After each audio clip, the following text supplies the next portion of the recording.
50 কোটি টাকার ঘুষ বাণিজ্যের অভিযোগের ভিত্তিতে দুর্নীতি দমন কমিশন প্রধান কার্যালয় হতে এনফোর্সমেন্ট অভিযান পরিচালনার জন্য নির্দেশনা প্রদান করা হয়। সেই নির্দেশনার প্রেক্ষিতে আমরা সিলেট বিআরটিএ কার্যালয়ে দুপুর 1টায় অভিযান পরিচালনা করি। অভিযান পরিচালনাকালে আমরা এখানে দেখতে পাই যে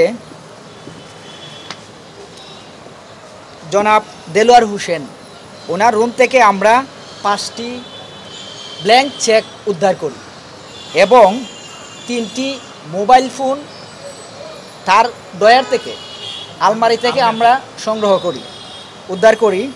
সাথে একটি হকি স্টিকারও পাওয়া যায়। সেইগুলো দিয়ে মানুষকে অত্যাচার করতে মর্মে অভিযোগ তার বিরুদ্ধে রয়েছে।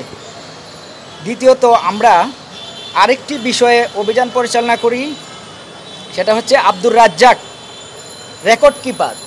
তার রুম থেকে আমরা একটি আবেদন ফর্ম উদ্ধার করি। সেটাতে আমরা ফর্মের সাথে 5,000 টাকা সহ সেটাতে সংশ্লিষ্ট একসাথে স্টেপলার করা ছিল ফর্মের সাথে, সেটা আমরা পেয়েছি।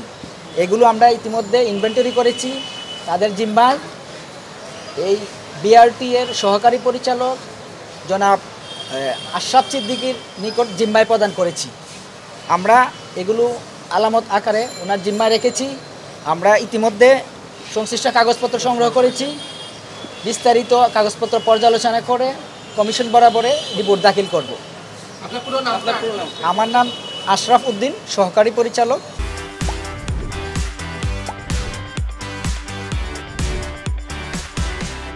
দুদক সিলেট। হকি স্টিকটা আসলে মানে এই সরকারি দপ্তরের হকি স্টিক, এটা এই বিষয়টা কি খুব অভিনব আমার মনে হলো।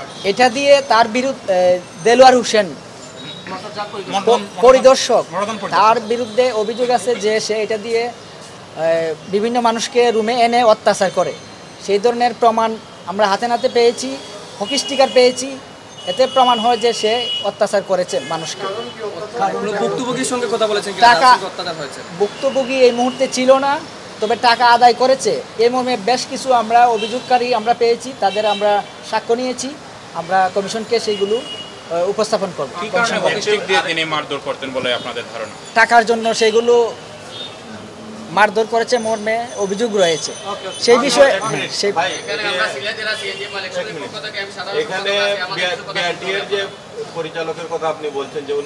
আমরা কিছু ফর্ম তল্লাশি করেছি।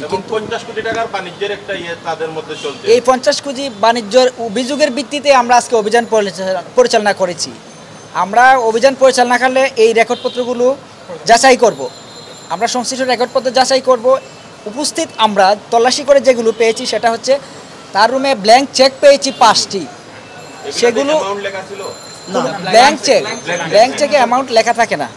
আর দ্বিতীয়ত আমরা যেগুলো পেয়েছি তার রুমে, অর্থাৎ এই যে ইন্সপেক্টর দেলোয়ার হোসেনের রুমে আমরা এখানে 3টি মোবাইল ফোন পেয়েছি, এগুলো অবৈধ কাজে ব্যবহার করা হতো মর্মে আমাদের কাছে প্রাথমিকভাবে প্রতিমান হয়েছে। এখন আপনারা বলছেন যে মোবাইলগুলো ওনার জিম্মায় দিয়েছেন পরিচালকের, সেই ক্ষেত্রে কি কথোপকথন বা আলামত নষ্ট হওয়ার সেগুলো ইনভেন্টরি করে জিম্মায় প্রদান করা হয়েছে। ওকে ক্লোজ।